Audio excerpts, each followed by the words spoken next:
రోజుకొక్క నిమిషం. ఓకే, రోజుకొకటే అన్న సభాధ్యక్షులు చిరంజీవులు సార్, తర్వాత తెగిస్తే తీన్మార్ మల్లన్న, చిరంజీవులన్న అన్న, అందరికి కూడా సభకు వేదికకు అందరికీ ఉద్యమాభివందనాలు. ఎక్కువ టైం తీసుకోదలుచుకోలేదు, కానీ తీసుకోక తప్పడం లేదు. నాకు వేదికల మీద మాట్లాడే అలవాటు ఎక్కువ లేదు, మాట్లాడాలన్న కోరిక లేదు. కనుక అక్కడ కూర్చున్నా మల్లన్ననేమో స్టేజ్ మీదకి పిలిపించింది.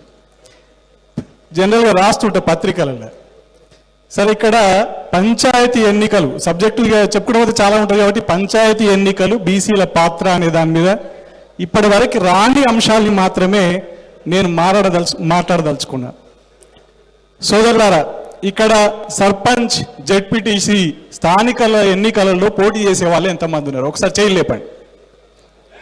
రైట్, వాము చాలా మంది లేపిండ్రు.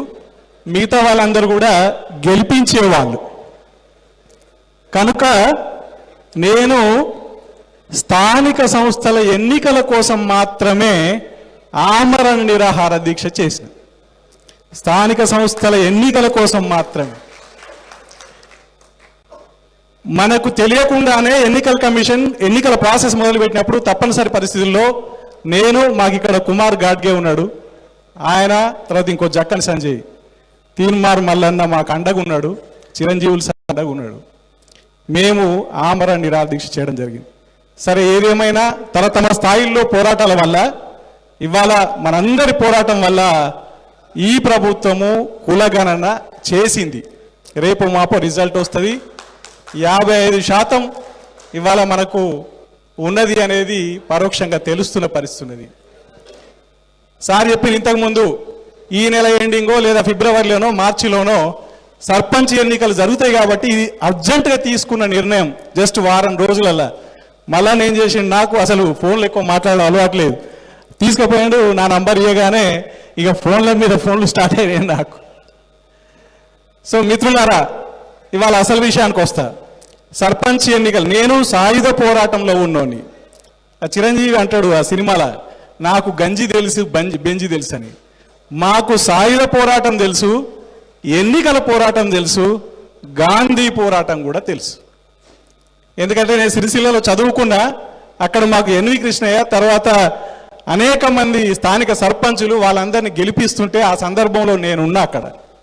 కనుక గ్రామాలలో జనరల్గా ఏం సమస్య వస్తుందంటే, ఒక గ్రామంలో ఇవాళ నిన్న మొన్న కవిత కూడా వచ్చి మాట్లాడింది. సరే, ఇవాళ ఏమైతే తర్వాత విషయం, కానీ ఒకరి మీద ఒకరు పొలిటికల్గా విరుచుపడుకుంటూ ఒక బీసీనేమో కాంగ్రెస్ వాళ్ళు నిలబడతారు, ఒక బీసీనేమో బీఆర్ఎస్, ఇంకో బీసీని బీజేపీ. ఇక్కడ బీసీ వాదం వచ్చింది. ఇక అగ్ర కులాలు నిలబెడితే గెలవరు కనుక ముగ్గురిని నిలబెట్టి అన్రిజర్వ్డ్ స్థానాలలో ఒక్కరిని మాత్రం రెడ్డోడు ఎవరో ఇండిపెండెంట్ వేసిండు అనుకో, కథం అయిపోయా. మనకు ఆ ఒక్కడికి పడితే మనలకు ఓట్లు చీలిపోతుంటాయి. కనుక ఏం చేయాలి అనేది ఒక నిర్మాణాత్మకమైన సూచన తెలుసుకున్నా కనుక నేను కొద్దిగా టైం తీసుకుంటున్నా. నిర్మాణాత్మకమైన సూచన ఏంటంటే, ఒక పార్టీలో కూడా అనేక మంది ఎమ్మెల్యే అభ్యర్థులకు, ఎమ్మెల్సీ అభ్యర్థులకు పోటీ చేయడానికి సిద్ధంగా ఉంటారు. అయినప్పుడు ఆ పార్టీ అనేక ప్రక్రియలు చేస్తుంది. ఆర్థిక విషయాలు, రకరకాల విషయాలు, అభిప్రాయాలు, అన్ని విషయాలు పరిశీలించి ఒక్క అభ్యర్థిని మాత్రం ఆ పార్టీ నిర్ణయిస్తుంది. ఇవాళ మనం బీసీలందరం కూడా ఒకటే కుటుంబం అనుకొని, ఒకటే పార్టీ అనుకొని, అందరూ వేరు పార్టీల నుంచి కాకుండా మేము ఒక్కడనే పోటీ చేయిస్తాం అని చెప్పేసి దానికోసం ఈ మధ్యలో అమెరికాలో అక్కడిక్కడ స్థానికంగా ఇంటర్నల్గా ఎన్నికలు జరుగుతాయి. అట్లా ఎన్నికలు జరుపుకొని మనం ఒక అభ్యర్థిని నిర్ణయించుకోవాల్సిన అవసరం ఉందనేది నిర్మాణాత్మక సూచన. మీకు నచ్చిందా లేదా? నచ్చితే చప్పట్లు కొట్టండి. రెండో విషయం ఏంటంటే, తెగిస్తేనే విజయము, తెగిస్తేనే తీర్మార్. కాబట్టి తెగించకుండా మనకు విజయం సాధ్యం కానే కాదు. తెగించాలి, నమ్మకం పెట్టుకోవాలి. ఇవాళ మన తీర్మార్ అన్న అండగా ఉంటాడు మీకు. ఇవాళ బీసీ ఇంటలెక్చువల్ ఫోరం జ్ఞానాన్ని ఇస్తుంది. మేము ఉద్యమకారులుగా ప్రాణం పెట్టడానికి సిద్ధంగా ఉన్నాం. ఇంతకంటే ఏం కావాలి? 3 రాళ్ళుంటే గిన్నె పొందుతుంది. కాబట్టి 3 రాళ్ళ మేము ఇక్కడ ఉన్నాం. సరిపోతుంది కదా. నాలాంటి ఉద్యమకారులు ఈ వేదిక మీద కూడా చాలా మంది ఉన్నారు, మా సోదరులు, పేరు నా చెప్పలేను కానీ. కాబట్టి 3 రాళ్ళుంటే మనం గెలుస్తాం.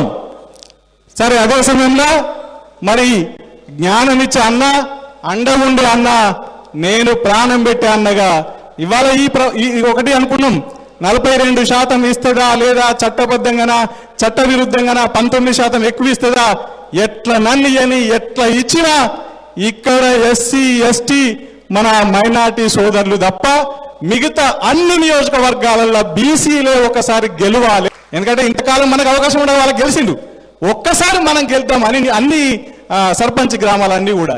ఎందుకంటే పల్లె నేలితేనే ఢిల్లీ నేలుతాం, పల్లెనే కోరుకుంటున్నాం, చిన్న విషయం, తర్వాత సంగతి ఢిల్లీ కాడికి వస్తాం.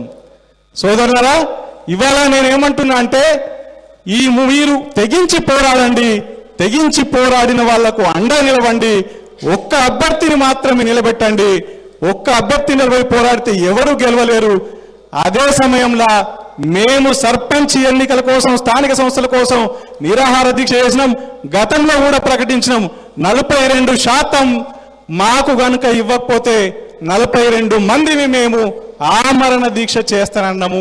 ఇవాళ 42 మందిలా ఎవరెవరు సిద్ధంగా ఉంటారో ఎవరెవరు సిద్ధంగా ఉంటారో కానీ నేను సిద్ధంగా ఉంటా. మొన్న ఏదో పోరాడుతూ వచ్చింది మా చెల్లెలు కవితక్క, ఆమె కూడా సిద్ధంగా ఉంటే నేను చాలా ఆనందపడతా.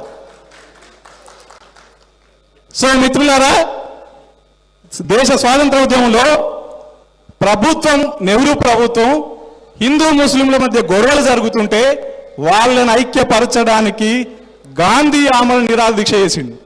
ఇవాళ మన బీసీలను ఐక్యం చేయడానికి గాంధీ ఆలోచన విధానంలోనే నేను ఆమరణ దీక్ష చేస్తా. కరెక్ట్గా నోటిఫికేషన్ వచ్చిన తెల్లారి నుంచే అది కనుక మనం ఆమరణ దీక్ష చేస్తే గ్రామాన మనులందరికీ మేము ప్రాణం పెట్టడానికి సిద్ధంగా ఉన్నాం, మనులందరూ బీసీ సర్పంచులు గెలవడానికి సిద్ధపడతారు అనేది మీకు ధైర్యం ఇస్తూ మీరు తెగించాలని కోరుకుంటూ కొంచెం ఎక్కువ టైం తీసుకున్నా ధన్యవాదాలు. వేదిక క్షమాపణ. థ్యాంక్ యూ మన సిద్ధన్న గారు. వారు గతంలో కూడా చాలా ఉద్యమాల్లో పాల్గొన్నటువంటి వ్యక్తి. సో